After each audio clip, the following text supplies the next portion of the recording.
trust isn't just a warm, fuzzy feeling. It's really the bedrock on which every successful relationship, team, and ministry is built. It is the foundation of how your ministry will be built. And without trust, there can be no unity, there can be no collaboration, and ultimately, no impact. Let's talk about it today. We're talking about trust here on the Healthy Church Staff Podcast. Hi there, thanks for joining me. My name's Todd Rhodes. I'm your host and one of the co-founders over at chemistrystaffing.com.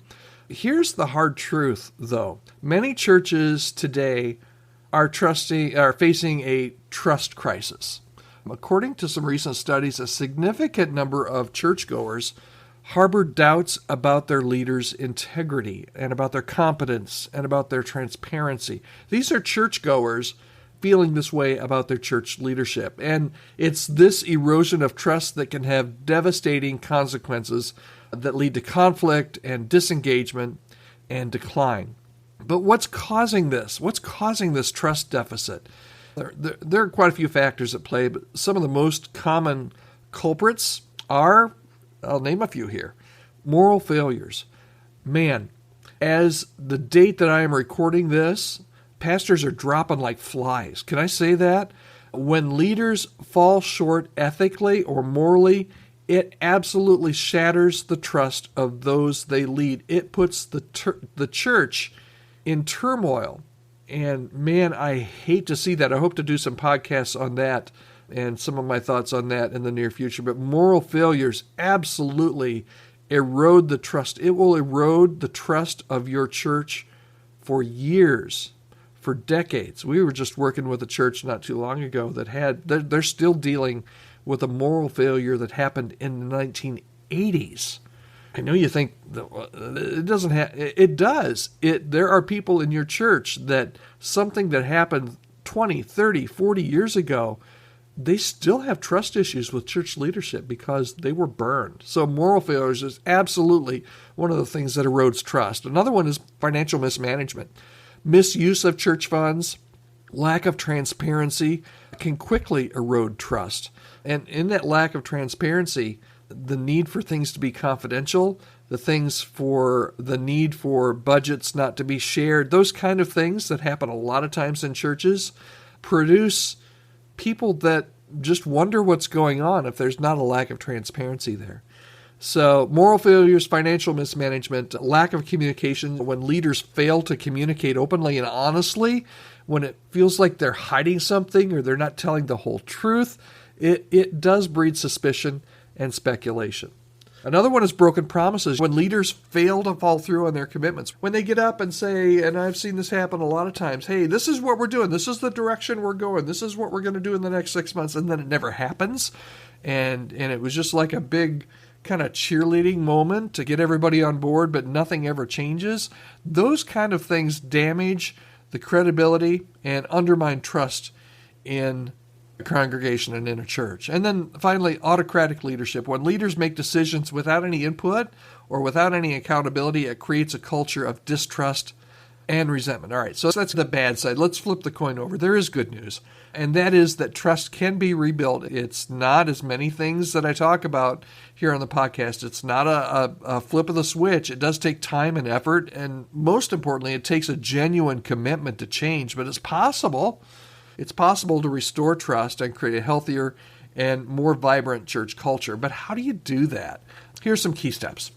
And particularly if your church has gone through one of the things that we talked about, like a moral failure or some financial mismanagement or some kind of big blow up, here are some things that I think you could do to build trust. And number one, it starts with acknowledging that there's been a breach.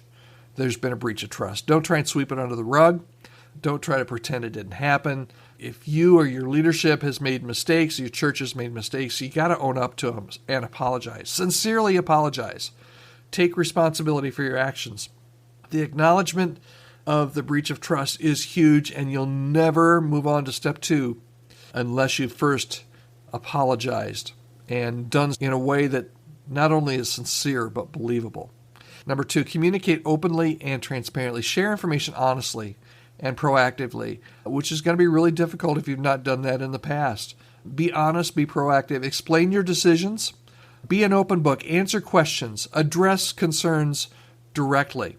Number 3, listen to feedback. This may be new. This may be why you had a problem with distrust to begin with, is you didn't ever listen. Create a safe space for people to share their thoughts and their feelings, and listen. Take time to listen. Listen with empathy. Try to understand different perspectives.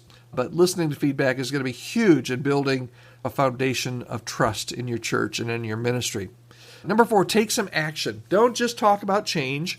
You have to actually make it happen. You got to implement some new policies, some procedures, some safeguards to prevent future breaches of trust. And this is important, especially if you just came out of a specific, like a moral failure or a crisis.